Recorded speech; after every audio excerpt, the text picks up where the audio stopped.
नमस्कार मित्रांनो, मी डॉक्टर राजीव उत्तमराव बाबळे. 2013 या वर्षी माझी नायब तहसीलदारपदी नियुक्ती झाली होती. 2017 या वर्षी मी कक्षाधिकारी या पदी नियुक्ती झालो होतो आणि 2018च्या राज्यसेवा परीक्षेतून माझी असिस्टंट कमिशनर सेल टॅक्स या पदावर नियुक्ती झालेली आहे. तर आता आपल्याला माहीतच आहे की 10-12 दिवसांनी राज्यसेवेची पूर्वपरीक्षा आहे आणि 50 ते 52 दिवसांनी कंबाईनची पूर्वपरीक्षा आहे. या दोन्ही परीक्षा आपल्या MPSC करणाऱ्या विद्यार्थ्यांच्या दृष्टीने अतिशय महत्त्वाच्या आहेत. राज्यसेवेची परीक्षा जवळपास प्रत्येक MPSC करणारा विद्यार्थी देतो, त्यामुळेच खूप महत्त्वाची अशी परीक्षा आपल्याला 10 ते 11 दिवसावर येऊन ठेपलेली आहे. तर आता या 10-11 दिवसांमध्ये काय तयारी करायची, कोणत्या गोष्टी टाळायच्या, कोणत्या गोष्टीला महत्त्व द्यायचं, याचं थोडक्यात मी तुम्हाला 10 ते 15 मिनिटांमध्ये सांगणार आहे.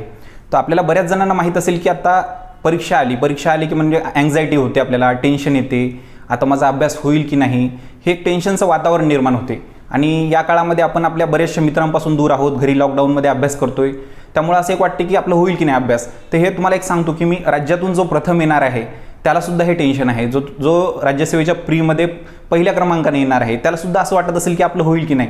हे एक नॉर्मल प्रोसेस आहे. तुम्ही अभ्यास करताय त्यामुळे तुम्हाला टेन्शन येणं हे खूप साहजिक गोष्ट आहे.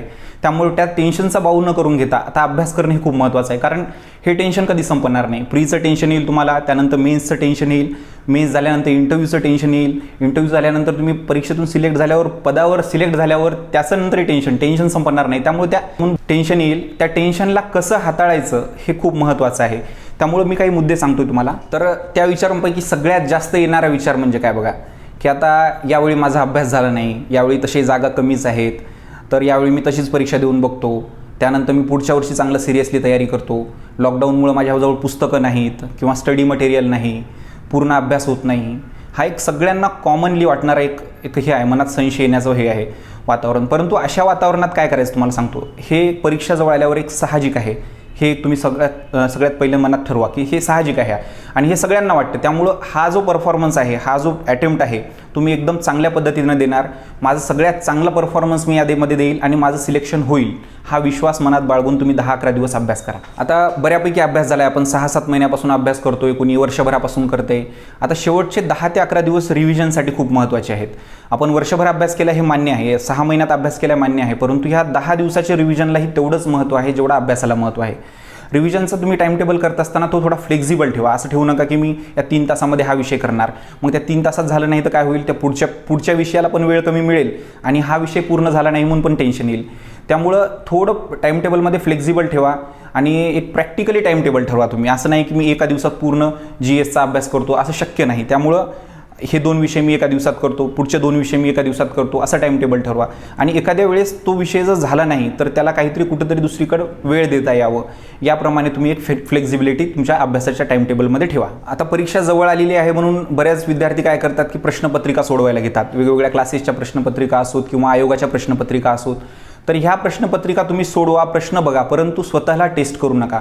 त्यासोबतच इतरांना सुद्धा टेस्ट करू नका. म्हणजे बोलताना एखाद्या वेळेस प्रश्न विचारणे दुसऱ्याला किंवा स्वतःच्या मनालाच प्रश्न विचारणे किंवा एखादी प्रश्नपत्रिका सोडवून त्यात किती मार्क्स मिळतात ठरवणं किंवा त्या मार्क्सवरून आपला राज्यसेवेचा पूर्वीचा कट ऑफ काय होता, मग मला एवढेच मार्क्स मिळालेत, मग एवढा कट ऑफ होता, हे असं स्वतःला टेस्ट करू नका. तुम्ही काय करा, आता यावेळेस प्रश्न वाचा. तुम्ही यापूर्वी जर ते प्रश्न वाचलेले असतील तर ते प्रश्न वाचा, तुम्ही रिव्हिजन करा, ते प्रश्न लक्षात ठेवा.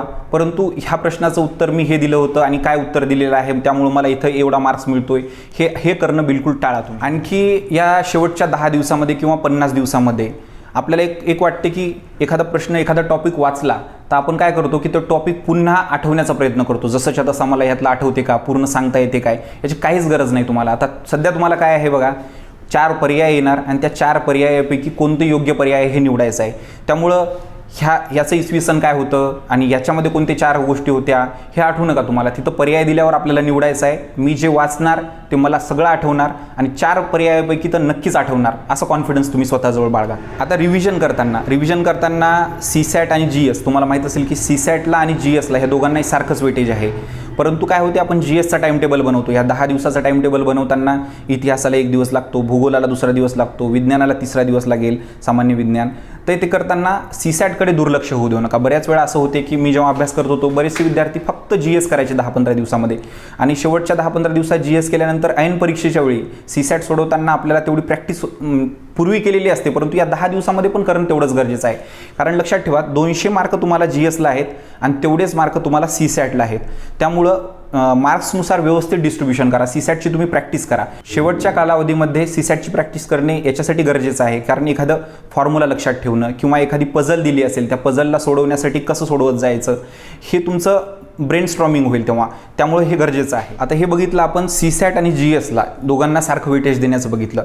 त्याचबरोबर आता GSचा अभ्यास करताना एखाद्याला एखादा विषय कठीण जात असेल तर त्या विषयावर आता तुम्ही जास्त फोकस करू नका. म्हणजे आता मला समजा प्राचीन इतिहास येत नाही तर मी त्यासाठी 2-3 दिवस प्राचीन इतिहास करणं आत्ता अपेक्षित नाही. त्यामुळं प्रियेश महाजन सरांनी जे उपजिल्हाधिकारी झाले त्यांनी एक सांगितलं आहे चांगल्या प्रकारे की focus on your strengths and neutralise your weaknesses. हे वाक्य खूप महत्त्वाचं आहे. म्हणजे फोकस ऑन युअर स्ट्रेंथ म्हणजे काय, भूगोल चांगला आहे ना माझा, भूगोलला मी व्यवस्थित रिव्हिजन करतो, भूगोलमधले माझे मार्क्स कमी होणार नाहीत. प्राचीन इतिहास आहे माझं झालं नाही, ठीक आहे, त्यामधले 5 प्रश्नांपैकी 1-2 प्रश्न तर येतील मला, त्यासाठी मी आता 1-2 दिवस देणं किंवा 4-5 तास देणं हे योग्य नाही. त्यामुळं मार्क्सचं डिस्ट्रीब्युशन बघून त्या विषयाला तुम्ही तेवढं महत्त्व द्या. आणि एखादा विषय कच्चा असेल आपला तर त्याला विसरून जा तुम्ही त्याला. आता बऱ्याच जणांना आता असं वाटतं की मानसिकरित्या थोडं की आपण यापूर्वी जर राज्यसेवेचे अटेम्प्ट्स दिले असतील किंवा परीक्षा दिल्या असतील तर मी यापूर्वी पुण्यात राहून अभ्यास केला होता, पुण्यामध्ये मला नोट्स मिळत होते, लगेच झेरॉक्सवर जाऊन प्रश्नपत्रिका आणता येत होते, टेस्ट करता येत होतं, परंतु आत्ता घरी राहून माझ्याकडे जेवढ्या नोट्स आहेत तेवढ्याच नोट्समधून अभ्यास करावा लागतोय, त्यामुळे माझा अभ्यास होत नाही असं वाटते. तर ज्या नोट्स तुमच्याकडे नाहीत, कारण हे साहजिक आहे, माणसाची म्हणजे मेंटॅलिटी असते की आता माझ्याकडे ही नोट्स नाही, त्याच्यातून मी वाचलं असतं तर मला बऱ्यापैकी आठवलं असतं, ते करू नका. तुमच्याजवळ जे पुस्तकं आहेत किंवा ज्या नोट्स आहेत तेवढं तुम्ही चांगल्या रीतीनं करा. याच्यापेक्षा वेगळं काय असू शकते की दरवर्षी तुम्ही मेसचं जेवण करून अभ्यास करत होतात, यापेक्षा आता सध्या तुम्ही घरचं जेवण करून, आईच्या हातचं जेवण करून परीक्षा देताय. शेवटच्या दिवसांमध्ये अफवांना बळी पडू नका. अफवा म्हणजे व्हॉट्सअपवर मेसेज येणार किंवा टेक्स्ट मेसेज येणार, एखाद्या ग्रुपवर मेसेज येणार की परीक्षा पोस्टपोन होऊ शकते, लॉकडाऊनमुळे असं होऊ शकतं किंवा परीक्षा घेतली जाणार नाही. 10-12 दिवस आलेत. राज्यसेवेच्या बाबतीत हा मुद्दा नाहीच, कारण आता हॉल तिकीट आलेले आहेत. आणि कंबाईनच्या बाबतीत पण असे जर अफवा येत असतील तर त्या अफवांना बळी पडू नका. कारण दरवर्षी असं होते की परीक्षा जवळ आली की बरेच जण, काही मुलं म्हणतात अरे नाही परीक्षा पोस्टपोन होऊ शकते. झाली तर झाली पोस्टपोन परीक्षा, शक्यता होतच नाही पोस्टपोन, परंतु अशा अफवांना बळी पडू नका. तुमचा अभ्यास करा. कारण अजून 6 महिने जरी तुम्हाला दिले असते, राज्यसेवेची परीक्षा आणखी 6 महिन्यांनी जरी घेतली असती तरी शेवटच्या 10 दिवसात एक वाटते की आणखी एखादा महिना मिळाला असता, आपला आणखी चांगला अभ्यास झाला असता. त्यामुळं कोणत्याही अफवांना बळी न पडता तुम्ही अभ्यासाला महत्त्व द्या. त्यापुढचा मुद्दा असं सांगता येईल की एक माइंडसेट ठरवू नका. माइंडसेट म्हणजे कसं की दरवर्षी 250वर कट ऑफ लागतोय, दरवर्षी पेपर कठीणच येणार किंवा पेपर सोपाच येणार, इतके मार्क्स आपल्याला GSला मिळाले तरच आपण क्वालिफाय होऊ, इतक्या मार्क्सला होणार नाही, नंतर मला हा विषय अवघडच जातो किंवा मला परीक्षेच्या काळात अभ्यासच होत नाही. हा माइंडसेट, कोणताही माइंडसेट तुम्ही बनवू नका. कारण कसं आहे, हे माइंडसेट बनवलेले तुमच्यासाठी घातक असू शकतात. उदाहरणार्थ परीक्षेत जर पेपर सोपा आला तर आपल्याला काय आहे की कठीण पेपर आला होता मग मार्क्स कमी होत, मग आपण तेवढ्या कॅज्युअली त्याच्याकडे बघतो. किंवा पेपर एकदम कठीण आला तर आपण लगेच जज करायला लागतो की विचार करतो की नाही 260वर कट ऑफ लागतं आणि या परीक्षेत आपल्याला एवढे मिळणार नाहीत. त्यामुळे तुमचा आत्मविश्वास कमी होऊ शकतो. प्रत्येक परीक्षा ही नवीन असते, त्यामुळं कोणताही माइंडसेट न बनवता तुम्ही परीक्षेला सामोरे जा. आता पुढचा मुद्दा आहे सवयीचा भाग असतो बघा. काही जणांना दुपारी झोपायची सवय असते. आपले पेपर साधारणतः हे 10:30 ते 1च्या दरम्यान, आणि दुपारचा CSATचा पेपर हा 2:30ला सुरू होईल ते 5पर्यंत असतो, 2 वाजता बोलवतात ते पण. तर त्या वेळेमध्ये झोपायची सवय लावू नका. जर तुमची सवय असेल आत्ता आधीपर्यंत झोपायची तर ती सवय तुम्ही कमी करा किंवा बंदच करा.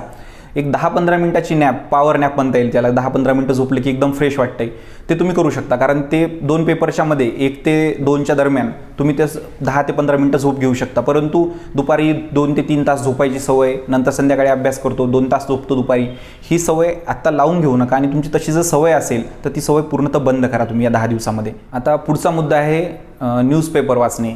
तर या शेवटच्या 10 ते 15 दिवसामध्ये जे चालू घडामोडीचे प्रश्न आहेत ते साधारणतः आपल्याला न्यूजपेपरमधून इतका फायदा होणार नाही. त्यामुळं न्यूजपेपर वाचण्यासाठी लागणारा वेळ तो सध्या तुम्ही बचत करू शकता त्या वेळेची. आणि न्यूजपेपर वाचणं सध्या टाळा तुम्ही. तेवढाच वेळ तुम्हाला एखादा विषय कव्हर होऊ शकतो किंवा एखादा टॉपिक होऊ शकतो किंवा एखाद्या CSATचं तुम्हाला प्रॅक्टिस करता येईल. शेवटून दुसरा मुद्दा पण महत्त्वाचा मुद्दा आहे बघा हा, की आरोग्याकडे लक्ष द्या.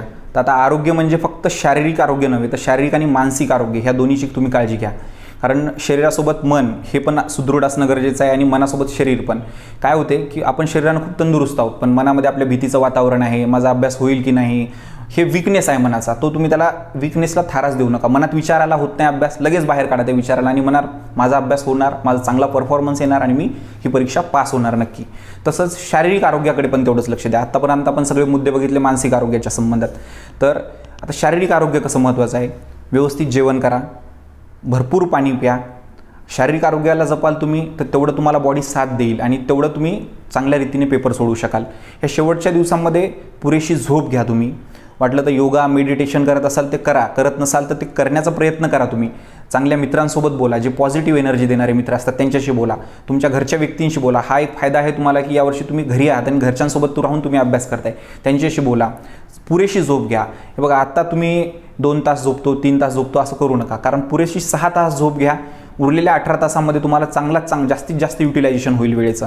नाही तर बऱ्याच वेळा परीक्षा जवळ आली की झोप कमी करणे हे अक्षरशः आरोग्यासाठीच जाऊ द्या तुम्ही, परंतु तुमच्या मेमरीसाठी पण थोडंसं धोक्याचं आहे. त्यामुळं पुरेशी झोप घ्या, चांगले मित्रांसोबत गप्पा करा, घरच्यांसोबत गप्पा करा, योगासन करा, मेडिटेशन करा आणि पूर्ण आत्मविश्वासाने परीक्षेला सामोरे जा. मित्रांनो, ही फक्त आपल्या अभ्यासाची लढाई नसून आपल्या मनाची सुद्धा लढाई आहे.